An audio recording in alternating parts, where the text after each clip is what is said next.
प्रधानमंत्री नरेंद्र मोदी रविवार को फिर करेंगे रेडियो पर मन की बात। अब प्रधानमंत्री ने ट्विटर कर दी जानकारी, बोले इस बार ड्रग्स के खतरे पर पूरे देश से करूंगा बात। आज वसुंधरा सरकार की सालगिरह, जयपुर के अल्बर्ट हॉल में वसुंधरा सरकार की सालगिरह का भव्य आयोजन। 350 बीजेपी कार्यकर्ताओं पर दर्ज मुकदमे वापस लेगी राज्य सरकार। कांग्रेस मनाएगी काला दिवस। शारदा घोटाले में गिरफ्तार पश्चिम बंगाल के परिवहन मंत्री मदन मित्रा से आज फिर सीबीआई की पूछताछ। सुबह लाए गए जांच एजेंसी के दफ्तर। सीबीआई आज मित्रा को अदालत में करेगी पेश। कल किया था गिरफ्तार। ममता के करीबी मदन मित्रा पर आपराधिक षड्यंत्र, धोखाधड़ी, वित्तीय फायदा लेने का आरोप। शारदा ग्रुप के एडवाइजर नरेश बलोदिया भी गिरफ्तार। मित्रा ने ममता को सौंपा इस्तीफा, लेकिन ममता ने किया इनकार। अपने मंत्री के बचाव में उतरी मुख्यमंत्री ममता बनर्जी। कहा मदन मित्रा की गिरफ्तारी गलत, असंवैधानिक। चुनौती देते हुए कहा मुझे गिरफ्तार करके दिखाएं। It's a dangerous trend for to destroy the democratic situation, democratic fabrication, democratic foundation. एवं BJP is trying to impose and bulldoze the democratic institution. ममता ने बीजेपी पर लगाया राजनीतिक साजिश का आरोप। कहा संसद से सड़क तक करूंगी प्रदर्शन। गिरफ्तारी के विरोध में आज सड़कों पर उतरेगी पार्टी। आज जम्मू कश्मीर में फिर से गरजेंगे प्रधानमंत्री मोदी। कठुआ में करीब 11:30 बजे होगी रैली। राजौरी में भी रैली करेंगे मोदी। प्रधानमंत्री 1 से 2 बजे के बीच पहुंचेंगे राजौरी। धर्म परिवर्तन के डर से पाकिस्तान से दरबदर हुए 400 हिंदू दिल्ली में डेरा डाले हुए हैं। कड़ाके की ठंड के बीच कोई सुध लेने वाला नहीं। धार्मिक वीजा पर पाकिस्तान से भारत आए हिंदू अब वापस लौटना नहीं चाहते पाकिस्तान। कश्मीरी गेट पर खुले आसमान के नीचे जिंदगी बसर करने को मजबूर। न सरकार को फिक्र, न विपक्ष ने उठाई कोई आवाज।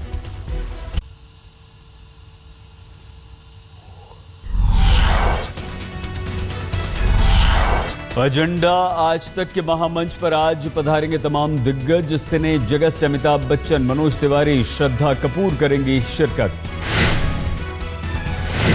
एजेंडा आज तक में खेल जगत से भी जुटेंगी नामचीन हस्तियां। वसीम अकरम, अजहरुद्दीन, वीरेंद्र सहवाग, गंभीर, शोएब अख्तर दिखेंगे एक मंच पर। एजेंडा आज तक में रक्षा मंत्री मनोहर पर्रिकर का बड़ा बयान। बोले सबसे ज्यादा लीकेज रक्षा मंत्रालय से होते। मैंने उन लोगों के बारे में सुना है जिन्होंने रक्षा सौदे कराकर अपनी कोठियां खड़ी कर ली। नरेंद्र मोदी की कार्यशैली पर बोले जेटली। कहा देश को फैसले नहीं लेने वाले पीएम की हो गई थी आदत। अब सरकार में अंतिम फैसला लेने वाला एक शख्स, इसमें कुछ भी गलत नहीं। एजेंडा आज तक में धर्मांतरण पर गर्मा गर्म बहस। बीजेपी अध्यक्ष अमित शाह बोले हम धर्मांतरण पर कानून बनाने को तैयार, लेकिन दूसरी पार्टियां नहीं देंगी साथ। झारखंड और जम्मू कश्मीर में चौथे दौर की वोटिंग के लिए कल थमा चुनाव प्रचार। 14 दिसंबर को वोट पड़ेंगे। चौथे दौर में जम्मू कश्मीर के 18, झारखंड की 15 सीटों पर मतदान। प्रशासन ने पुख्ता इंतजाम किए। चौथे चरण की वोटिंग से पहले जम्मू कश्मीर के सोपोर में एक और सरपंच की हत्या। अज्ञात बंदूकधारियों ने अपहरण कर किया कत्ल। हथियारों से लैस आरोपियों ने बीती रात सरपंच को उनके घर से किया था अगवा। आसपास के इलाके में शव मिलने से परिजनों में मातम। झारखंड के लोहरदग्गा में करीब 100 माओवादियों ने एक बॉक्साइट खदान पर धावा बोला। 18 ट्रक 5 मशीनों में लगाई आग। 60 नाबालिग भी थे इस कारनामे में शामिल।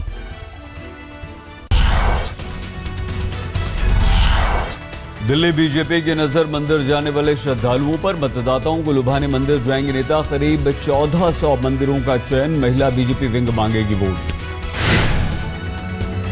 नहीं सुधर रहे बीजेपी नेताओं के बोल। दिल्ली के कल्याणपुरी में नुक्कड़ सभा के दौरान राजस्थान के सांसद और मंत्री निहाल चंद मेघवाल ने केजरीवाल पर कटाक्ष के लिए बदला दोहा। दिल्ली के लोगों के साथ में जिस तरीके से धोखा किया वो धोखा सहन करने लायक नहीं है। किसी कवि ने कहा था कि जो तो करता वही तो ही वही भाला।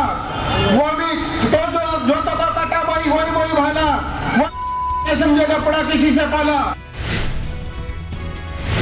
खजाना भरने के लिए लंच डिनर के बाद अब आम आदमी पार्टी का शगुन कैंपेन। ट्रेडर विंग दिल्ली के व्यापारियों से मोबाइल ऐप के जरिए वसूलेगी शगुन। आपका चुनावी शगुन 251 रुपए से लेकर 21,000 रुपए तक होगा।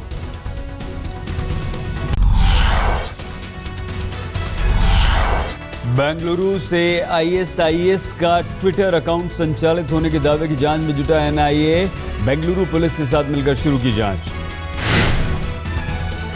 एक ब्रिटिश चैनल ने किया है खुलासा, इराक के आतंकवादी संगठन ISIS का ट्विटर अकाउंट बेंगलुरु से किया जा रहा था संचालित। खुलासे के बाद बंद हुआ ISIS का ट्विटर। शामी के नाम से चलाया जा रहा था ट्विटर अकाउंट। मेहंदी नाम का शख्स कर रहा था ऑपरेट। बेंगलुरु में भारतीय दल के लिए काम कर रहा था मेहंदी। चैनल का दावा, मेहंदी ISIS के साथ बरपाना चाहता था कहर, लेकिन परिवार के चलते नहीं जा सका। विदेशी चैनल के खुलासे पर सरकार और सुरक्षा एजेंसियां चौकन्ना, लेकिन अब तक नहीं हुई मेहंदी की गिरफ्तारी।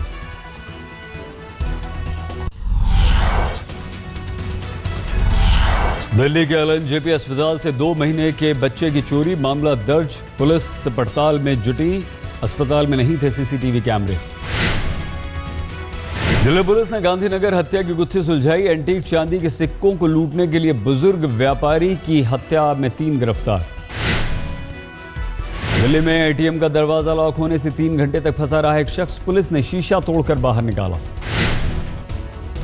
मुंबई में रोड रेज की घटना में एक मॉडल को कारोबारी ने पीटा। मॉडल की कार से व्यापारी की कार की मामूली भिड़ंत हुई थी। बिहार के दानापुर कैंट में मेजर पद पर तैनात डॉक्टर ने पत्नी को कर्नल के साथ रंग रलिया मनाते पकड़ा। जमकर हुआ बवाल। पत्नी की बेवफाई से नाराज मेजर ने दर्ज कराया मामला। उत्तर भारत हुआ सर्द, दिल्ली में हल्की बूंदाबांदी। 2-3 दिनों तक ऐसा ही मौसम रहेगा, मौसम विभाग का अनुमान, और गिरेगा पारा। मध्य भारत में मौसम में बदलाव आ जाएगा। कल से ही आपको दिल्ली NCR में, पंजाब, हरियाणा, यूपी में, जम्मू कश्मीर, हिमाचल, उत्तराखंड, यहाँ तक कि महाराष्ट्र, मध्य प्रदेश, यहाँ बादल दिखाई देंगे। नासिक में बिन मौसम बरसात से फलों की फसल बर्बाद। पिछले 2 दिनों से हुई बारिश और ओलों से नुकसान हुआ। अंगूर, अनार, पपीता, चीकू की फसल पर पड़ा असर। मौसम की मार फिर से प्याज पर। प्याज फिर से रुला रही है। प्याज और सब्जी की खेती पर नासिक में पड़ा असर। हरियाणा के कुरुक्षेत्र में ठंड से ठिठुरे लोग। तापमान में 5 से 10 डिग्री की गिरावट। मदद के लिए रेड क्रॉस आया सामने।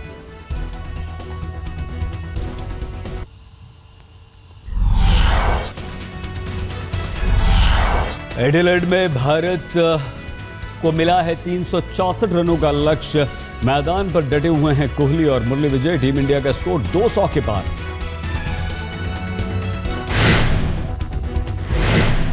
मुरली विजय और विराट कोहली की सधी हुई बल्लेबाजी, दोनों ने जड़े अर्धशतक।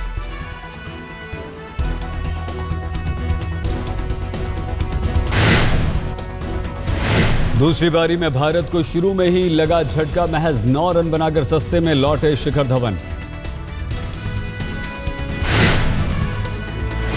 चेतेश्वर पुजारा 21 रन बनाकर हुए आउट। नाथन लान का बने शिकार।